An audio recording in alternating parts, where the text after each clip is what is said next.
We are going to paint a skull this morning with some water-soluble oil paints. That is, oil paints that you can clean up with water and you can even dilute or thin with water. So stick around. This is the Art Project. Thanks for clicking on my channel. Please give me a thumbs up if you enjoy the video. So it is actually spring break right now at the school that I teach art at, and I have been working with some water-soluble oil paints lately to do monoprints. You may have seen some of those videos. If you haven't, please watch them. I think you'll like them. My wife went and got me some brand new water-soluble oil paints, and I've been itching to try them out. And so now that it's spring break, I finally have some time. I've been watching a lot of Cesar Santos, which is a wonderful painter. He's amazing. He's just fantastic to watch paint and to listen to. Check out his channel if you can find it, Cesar Santos. Also, I've been listening to Peter Draws as usual. Really inspiring and motivational, I think, to watch and listen to. Crazy ideas, crazy conversations that he has. Anyway, so I got this skull and I laid it out, and in this sketchbook that my wife also got me when she got me the oil paints, it's got some really heavy paper in it, good for drawing, good for wet media. Probably could use watercolor or anything like that. This is the first page, and I'm going to try out these new water-soluble oil paints. So I got some titanium white and some cadmium yellow, I think,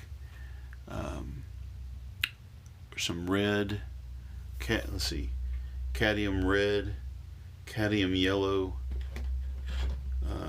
cadmium orange, and also got French ultramarine.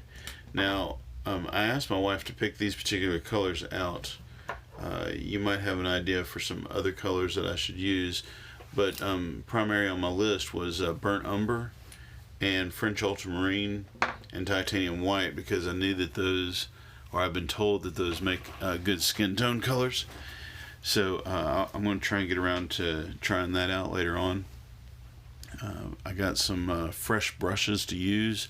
If you do use water-soluble oil paints, I don't think it's advisable to use those same brushes that you use with the oil paint with the acrylic paint, because the oils left in the brush will resist the acrylic paint. But you can try it out and experiment if you want to, but I don't think that it works together too well. I've actually used water-soluble oil paints a long time ago. A friend of mine told me about them, and I thought, oh, that sounds great, because I mean, I don't like using all of those like turpentine, all those other solvents, turpentine and mineral spirits. It's just a pain to clean out your brush and then wash that off your hands, and it smells. A lot of times you can get the odorless stuff if you want, but that doesn't always. It's still troublesome in my opinion. And so when a friend told me about these water-soluble oil paints, I started using them. And I had been using acrylic paint for years, and had really been kind of on a roll using the acrylic paints. And I thought that the water-soluble oils would help me to do what I was trying to do at the time.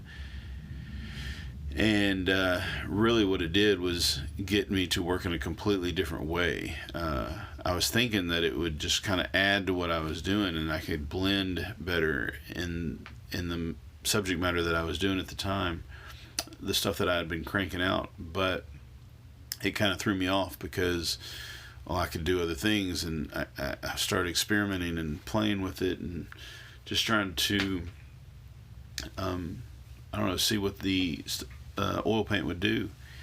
And it got me off of the roll that I was on, got me just kind of threw a monkey wrench in my system.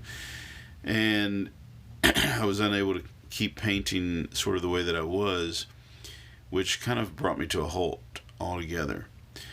But since I'm at a standstill anyway, or since I was at a standstill anyway, I decided I needed to keep on painting, and so I kept on doing some other things, and then I decided, hey, let me get back to this water-soluble oil paint. Let me see what I can do, especially after watching, like I said, some Cesar Santos videos. Really impressive. So anyway, so this is not my first try with water-soluble oils, but it's my first try in a long time. And so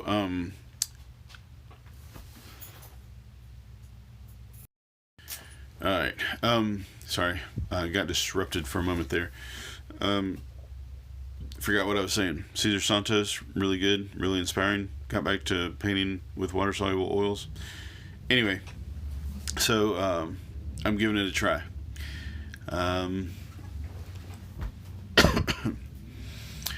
Just kind of a trial run. My wife wants me to paint her a bird. I think that is the next thing that I'm going to have to do. Stay tuned for a video on that. I just showed her the picture of the skull that I painted finished, and she's like, "Oh, you were supposed to paint me a bird." So apparently I forgot something.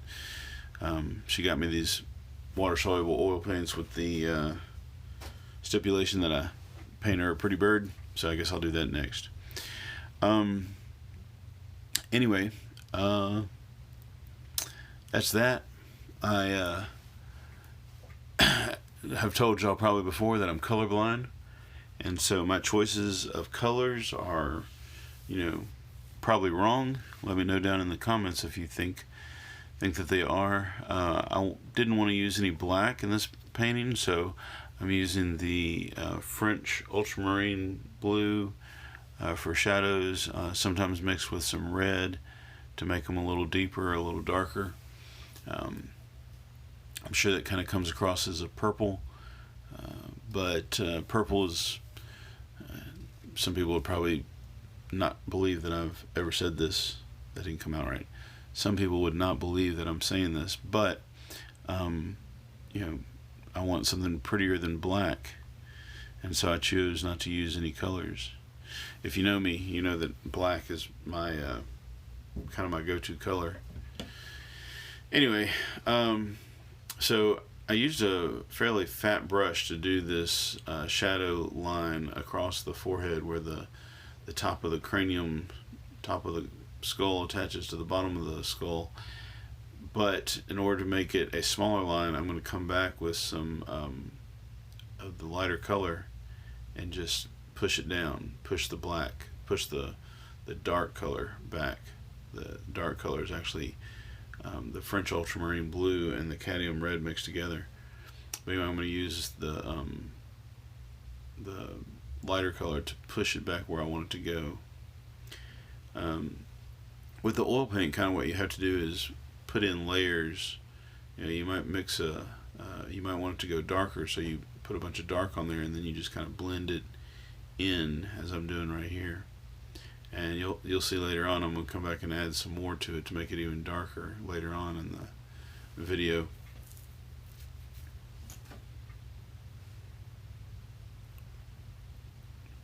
By the way, I did a live video a couple weeks ago, and I had a couple people hang out to watch it, and that was fun. It was just a lot of fun to do a live stream. It was a little bit different. Where I was not able to talk to people. Like if I saw a comment or something on the screen, I wasn't really able to respond to it too well because I had the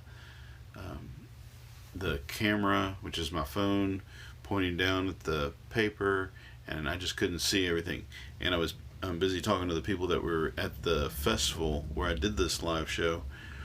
And so anyway, it wasn't very interactive for the people on YouTube, but the little bit of interaction that I had was fun, and doing it live was fun. And so I want to do some more live videos, but I don't want to do them without you letting me know that you want to be in on it too.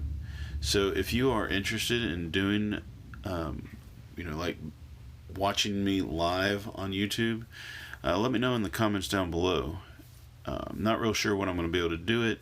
I would like to set up kind of a regular time to do live videos, so that everybody knows to gather around the computer screen or phone screen or whatever it is at a certain time, but I don't really know if y'all are interested. So let me know in the comments down below if you want, and when you want, and what you would like to see me do. Maybe paint some more water-soluble oil paints, maybe draw, cross-hatching, pen and ink, mono printing. Tell me in the comments down below what interests you the most, and I guess maybe kind of like the most votes is what I'll try and do for my next first live stream. Won't be my next first, for my second live stream on YouTube. I'm also thinking about doing it on Twitch. I don't know exactly what all that entails. I do have a Twitch account that I never use, so I'm kind of ready to do one on Twitch, but I don't know why that would be any better than doing it on YouTube. If you know the answer to that question, let me know in the comments down below. So the skull was obviously too dark. I laid down kind of a mid-tone in my paint when I started. A lot darker than the paper, but not as dark as the shadows, and not as light as it needs to be in places either. So I started adding some highlights here, filling it in. I also did a video, I don't know if it was my last video or not, I can't remember. It was pretty long, and a lot of people said they liked the longer format, where they could kind of see everything in slow motion or regular motion. This is actually sped up 2 times the normal speed. Some places more than that, but for the most part, all the painting is 2 times the normal speed that I paint. And so a lot of people said that they liked that. I also had a couple people say that they preferred me to speak in the video as opposed to listen to the music in the background that I did in the last video. So let me know how you feel about that. I had absolutely nobody say they'd rather hear the music than hear me speak, and I had a couple people say they'd rather hear me speak. So here I am speaking, and running out of things to say.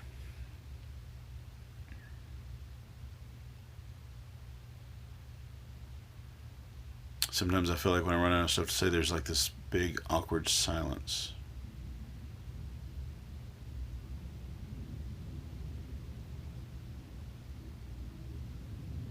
And there is. By the way, all this water-soluble oil paint is actually Winsor & Newton Artisan water mixable oil color. I'll try and leave a link in the description down below so you can pick some up if you want, along with maybe the type of sketchbook that I'm using, or a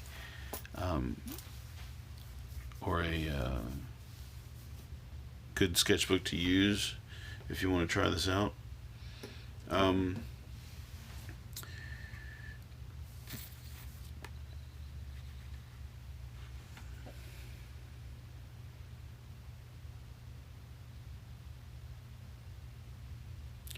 Well, starting to look pretty good in the picture. If you think that anything's like too yellow or too blue or too purple or whatever, let me know in the comments down below. Helps to get some feedback. I don't mind criticism at all. I did a Basquiat video a while back on the painter Basquiat, Jean-Michel Basquiat. I'm American, not French, so whatever I say is going to be wrong as far as pronouncing somebody's name. Anyway, I did the research, some research, before I did the painting. It was really cool to learn about Basquiat. I enjoyed his, the documentaries that I saw, and so I decided to do a little video on it.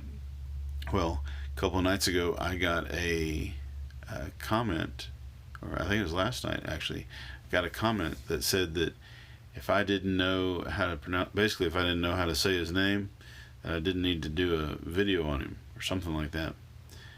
And while I understand that I pronounced his name wrong, I still don't think that means I can't do a video on him.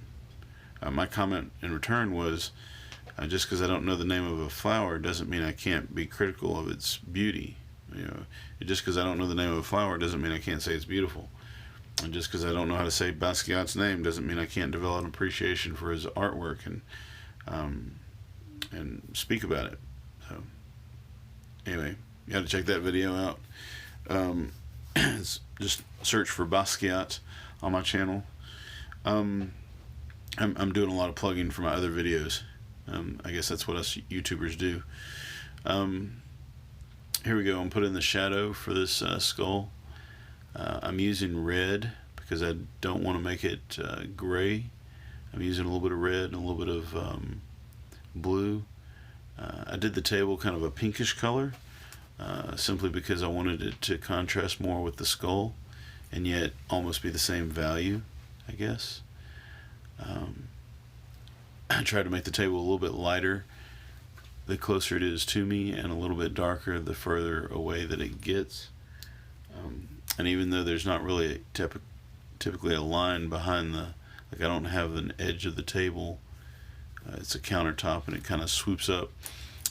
Faking it, I drew a little line across the back so you can kind of see the background, and I'll paint it in just a moment. This is really great right here. I actually painted the shadow this darker color, and then I mixed a little bit more blue and started painting right over the darker color, and it just blends really, really well. And then there's a place where I got too much paint, so I dried my brush out, cleaned my brush out, and then dried it out really good, and then just used a dry brush to sweep the oil paint back up into the darker shadowy area. I think it's about what I'm about to do right here. Just kind of blended it some, and so I got that dark part of the shadow. It's kind of the wrong shape, so I'm going to wipe my brush out really, really good, and then I'm just going to sweep up a little bit. Watch. There we go. I'm basically pushing the lighter color back up into the darker color, so that it's more the actual shape of the shadow that was on the table.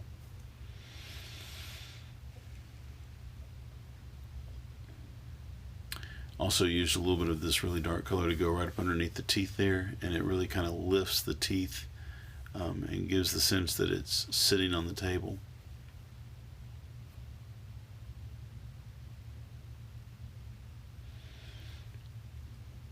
I teach drawing class, and one of the things that I think is just like really, really hard to explain to, well, really hard to get across, is that no matter how many tips I can give you, no matter how good those tips are, in the end you just have to look for yourself and practice over and over and over again. Sure, there's a lot of tips that can be spoken. There's a lot of proportions that you can talk about, and kind of tricks that you can use to look, but in the end it's just a matter of practice. If you don't put in the hours of practice, then the books that you read, the videos that you watch, and the teachers that you listen to don't really amount to anything. You actually have to put in the practice. Number one thing there. And I see so many of my students who are like, well, I can't draw, so I'm not gonna draw. That is the completely backwards attitude about it.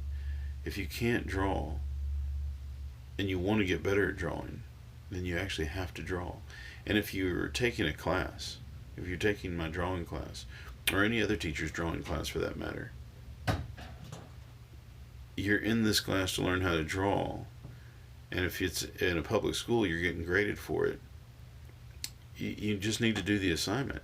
And, you know, if in the end you learn how to draw and you don't ever want to actually use that skill, that's fine. But if you want to get a good grade for the class, just do the practice. It's like going to basketball practice and not picking up a basketball because you don't know how to play basketball. Well, the only way to learn how to play basketball is to pick up the basketball and use it and work it. So anyway, sorry, soapbox. So now I'm going to put in the blue. This is kind of my final part. This will really make the skull pop out and become so much more realistic.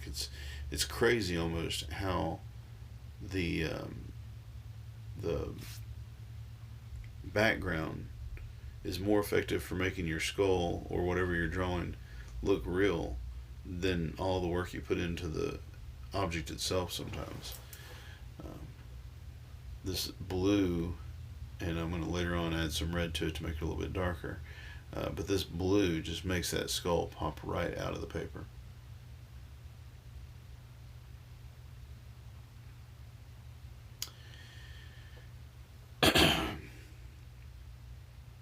Alright guys and girls, that concludes my drawing, almost. Not quite done yet, but getting there. Tell me what you think. What would you do differently? I just kind of rambled a lot in this video. If there was anything that I said that was offensive, I'm sorry. If you got something you need to tell me about it, tell me in the comments down below. If there's anything I need to do to tweak the skull and fix it and make it better, let me know. Tell me how you feel about it. In the meantime, it is your turn to go and make some art. Thanks for watching.